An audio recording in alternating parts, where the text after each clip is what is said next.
तो चंद साल पहले तक रूस और यूक्रेन दोनों में रिश्ते बेहतर थे, लेकिन आज दोनों मुल्कों के बीच रिश्ते इतने तल्ख हो गए हैं कि दुनिया वर्ल्ड वॉर के मुहाने पर आ गई है। इसके पीछे यूक्रेन की एक चाहत है। यूक्रेन नाटो का सदस्य बनना चाहता है।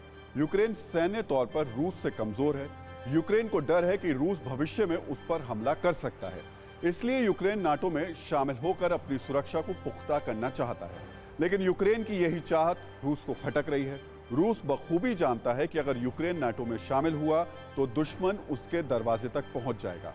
यूक्रेन नाटो के देशों के साथ चला गया तो रूस की राजधानी मॉस्को पश्चिमी देशों के लिए सिर्फ 640 किलोमीटर दूर ही रह जाएगी। दूसरे विश्व युद्ध के दौरान रूस ने यूक्रेन में ही जर्मनी के नेतृत्व वाली सेना को मात दी थी।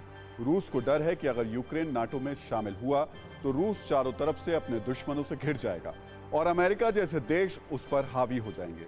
रूस को यह भी डर है कि यूक्रेन एक बार नाटो का सदस्य बन गया तो आने वाले वक्त में अगर यूक्रेन से उसका विवाद हुआ तो सैन्य समझौते के तहत नाटो के 30 सदस्य उसकी सरहद तक पहुंच जाएंगे। रूस के लोग लेनिन की उस बात को भी याद कर रहे हैं जो लेनिन ने यूक्रेन को लेकर कही थी। उन्होंने कहा था कि यूक्रेन को गंवाना ठीक वैसा ही होगा जैसे एक शरीर से उसका सिर अलग हो जाए।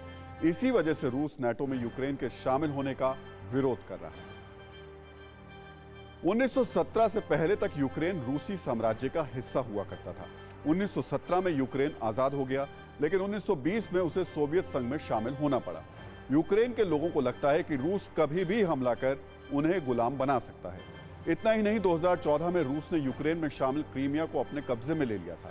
इसलिए यूक्रेन अब नाटो में शामिल होना चाहता है। आपको बता दें कि इस विवाद को लेकर पूरी दुनिया दो हिस्सों में बंट गई है। एक तरफ रूस है जिसे चीन का समर्थन हासिल है, वहीं दूसरी तरफ अमेरिका, ब्रिटेन, कनाडा, फ्रांस जैसे 30 देश हैं जो नाटो में शामिल हैं और यूक्रेन के समर्थन में खड़े हुए हैं। सोवियत संघ में शामिल रहे एस्टोनिया और लताविया जैसे देश पहले ही नाटो में शामिल हो चुके हैं, इसलिए रूस नहीं चाहता कि अब यूक्रेन नाटो में शामिल हो। रूस और यूक्रेन में सुलह के लिए तमाम कोशिशें चल रही हैं। इसके बाद भी हालात सुधरते नजर नहीं आ रहे हैं। रूस के विदेश मंत्री लावरोव ने कहा कि हालात में सुधार के लिए यूरोपीय यूनियन और अमेरिका की तरफ से दिया गया प्रस्ताव संतोषजनक नहीं है, इसलिए आसार ठीक है और अगर जंग हुई और अगर बात आगे बढ़ी तो तय मानिए कि वर्ल्ड वॉर हो सकती है। सवाल यह कि अगर वर्ल्ड वॉर हुई तो क्या होगा। धरती पर होने वाली हर घटना का असर होता है। आज हम ऐसे वक्त में रह रहे हैं जहां पूरी दुनिया एक दूसरे से जुड़ी हुई है। जाहिर है अगर रूस यूक्रेन की जंग वर्ल्ड वॉर में बदलती है तो इसका असर पूरी दुनिया पर पड़ेगा। आपको बताते हैं कि इस जंग का असर भारत पर क्या पड़ेगा। जंग का पहला और बड़ा असर कच्चे तेल पर पड़ेगा। जंग हुई तो कच्चा तेल और महंगा हो जाएगा। इसका असर भारत में भी दिखेगा। तेल महंगा होगा और इससे देश में महंगाई बढ़ेगी। इंटरनेशनल डिप्लोमेसी में संतुलन बिठाने में भारत को थोड़ी परेशानी होगी, क्योंकि रूस भारत का पुराना सहयोगी है और आज चीन के साथ शक्ति संतुलन बनाए रखने के लिए भारत अमेरिका की दोस्ती भी जरूरी है। आर्थिक तौर पर भारत के हित पश्चिमी देशों से जुड़े हुए हैं। ऐसे में अगर जंग हुई तो भारत के लिए रूस और नाटो के साथ तालमेल बैठाना मुश्किल हो जाएगा। अमेरिका ने कहा कि अगर रूस ने यूक्रेन पर अटैक किया तो वो रूस पर तमाम पाबंदियां लगाएगा। ऐसे में भारत और रूस के बीच S-400 एयर डिफेंस डील पर भी संकट आ सकता है। आपके लिए यह जानना भी जरूरी है कि भारत के करीब 60% सैन्य आपूर्ति रूस से होती है। इसलिए भारत के लिए एक तरफ रूस की दोस्ती जरूरी है, वहीं चीन को बैलेंस करने के लिए भारत को अमेरिका का साथ भी चाहिए।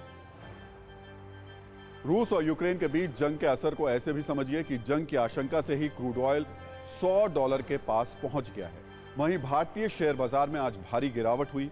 हफ्ते के पहले दिन निवेशकों को भारी घाटा हुआ। सोमवार को मार्केट कैप में 8.29 लाख करोड़ रुपए की गिरावट आई। रूस और यूक्रेन में बढ़ते तनाव को देखते हुए दुनिया के कई देशों ने अपने नागरिकों को यूक्रेन छोड़ने को कहा है। कई देशों ने यूक्रेन के लिए हवाई सेवा बंद कर दी है।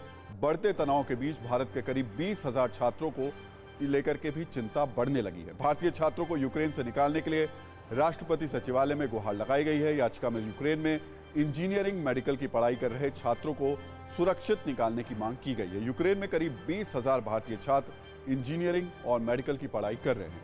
यूक्रेन में पढ़ाई करने वाले ज्यादातर छात्र आंध्र प्रदेश, तेलंगाना, केरल, पंजाब और राजस्थान से हैं। यूक्रेन लंबे वक्त से भारतीय मेडिकल स्टूडेंट्स के लिए पसंदीदा देश रहा है। भारत के मुकाबले यूक्रेन में मेडिकल छात्रों को आसानी से प्रवेश मिल जाता है। भारत के मेडिकल कॉलेजों में करीब 88,000 सीटें हैं, जबकि 8 लाख से ज्यादा बच्चे एग्जाम देते हैं। इसलिए हजारों छात्र यूक्रेन जैसे देशों में पढ़ाई करने जाते हैं। हालांकि फिलहाल एक अच्छी खबर यह है कि भारतीय छात्र पश्चिमी यूक्रेन में रहते हैं, जबकि तनाव के हालात पूर्वी बॉर्डर पर है।